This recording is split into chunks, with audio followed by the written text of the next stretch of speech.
Welcome to The Explainer. Today we're diving into something totally wild. Usually when we picture spiritual enlightenment, we think of, someone meditating peacefully on a mountaintop, totally detached from the world.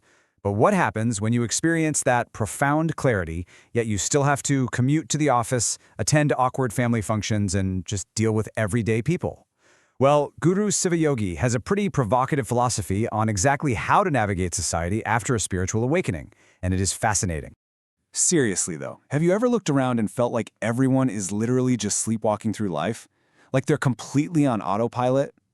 Imagine just for a second being the only fully conscious person in a world going through the motions, completely unaware of the reality of their own existence. It's gotta feel incredibly isolating, right?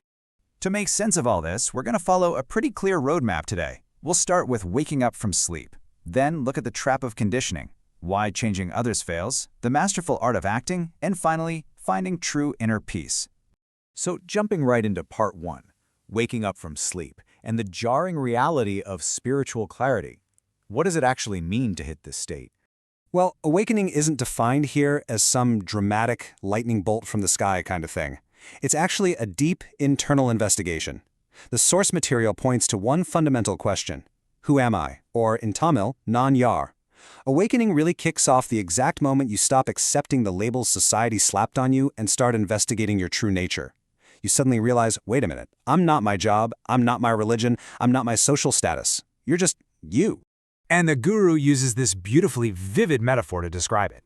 Imagine you're sleeping in a grand chultri, a massive, crowded sleeping hall. Suddenly, your eyes snap open. The fatigue is just gone. You are fully awake. But you look around, and literally everyone else is dead asleep. They're snoring, making bizarre noises, completely lost in their own dream worlds. You try to go back to sleep, but you just can't. You're awake. But because everyone else is still out cold, you can't even celebrate being awake without disturbing them. Which brings us right to part 2, the trap of conditioning and society's endless cycle. Why is everyone else still asleep in the first place? According to the source, society has these built-in mechanisms specifically designed to prevent you from waking up. We're talking rigid religious boundaries, caste systems, endless daily rituals, and just the sheer, exhausting grind of daily chores. These aren't just random cultural quirks, they're active tools of conditioning. They keep your brain so bogged down with rules and fears and obligations that you literally do not have the mental bandwidth left to stop and ask, who am I? There's this absolutely brilliant quote from the text that nails it. Society conditions humans like an endlessly rocking swing, keeping them in a deep slumber to prevent true awakening. Think about a fussy baby. What do? You rock them. Society does the exact same thing to adults. It constantly rocks you with this never-ending loop of festivals, rituals, office politics, and duties. Just when you might open your eyes and question reality, the swing rocks again. Boom! A new holiday, a new obligation, lulling you right back into a deep, obedient sleep. To truly wake up, you've got to step off that swing. The teachings contrast all those rigid societal rituals with the true nature of God, which they define as nothingness or sunyam. Now this isn't some negative, depressing emptiness, it's a profound equality. True divinity is totally free from the human-made boundaries of caste or religion. It is entirely equal in the rich and the poor. But to see that, you have to completely break out of the conditioning.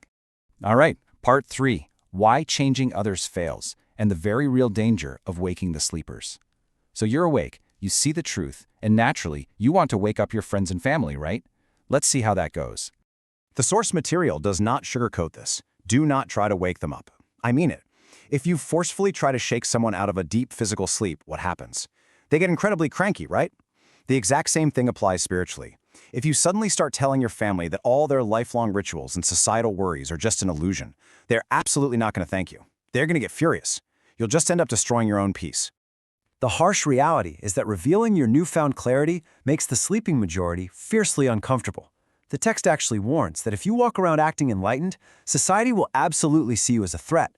They'll either try to force you back into their mold, or they'll just label you a madman. They might even try to medicate you or lock you up. Because honestly, to a world of sleepwalkers, the one awake person looks completely insane. Since you can't just forcefully wake everyone up without causing a massive disaster, we move to part 4, the masterful art of acting. How do you blend in to the madhouse? The ultimate survival hack for the awakened mind is living a dual existence. Think of it like a cassette tape. Side A is your inner state, fully awakened, crystal clear, peaceful, totally detached from the nonsense. But side B, that's your outer state. And on side B, you are acting. You mirror the unawakened crowd. You put on the uniform, you smile, you nod, you play the game. You keep your truth strictly internal, and externally, you camouflage yourself. The guru uses another amazing metaphor for this. Imagine you accidentally wander into an actual madhouse where everyone thinks they're at a grand ball, and they're all just dancing wildly. If you stand in the corner judging them or start marching like a soldier, they will turn on you. So what's the safest move? Pretend to dance. Step 1, realize they're asleep. Step 2, do not argue. Step 3, mirror their behavior. If they're complaining about traffic, just nod and agree. If they're losing their minds over some trivial office drama, play along. Blend in so you don't become a target. Now, part of this acting means you're going to hear a lot of absolute nonsense. People will lie or they'll brag about stuff that you know is totally meaningless. The advice here is incredibly powerful. Understand liars silently. Do not waste a single ounce of your energy arguing. Never humiliate yourself by trying to explain profound universal truths to someone who just wants to argue about office gossip. Protect your energy. Just recognize the ignorance, smile on the inside, and move on. And that leads us to our final stop, Part 5, Finding True Inner Peace and Protecting Your Clarity. Why go through all this exhausting effort just to blend in? Well, for one, it lets you be super deliberate with your wisdom. As the text says, give water only to those who are truly thirsty. You don't have to hoard your enlightenment, but man, do not throw it at people who aren't looking for it. If someone genuinely comes to you with a real deep thirst for understanding, then for sure, share your clarity. But the rest of the world, let them sleep. It is not your job to be the universe's alarm clock. By putting on that camouflage and dodging pointless battles, you actually free yourself up to experience the true joy of living. The Source calls this your awakened duty. And honestly, it sounds amazing. Live fully, eat well, sleep comfortably, enjoy the beauty of life, celebrate with your family, yes, even the unawakened ones. When you stop fighting the societal madness, you get to just enjoy the simple, profound miracle of existing. You become a joyful participant in the play, instead of the miserable critic sitting in the audience. So, here's the big question I want to leave you with today. Are you ready to find your inner truth, even if it means you have to quietly play along with the world's grand play?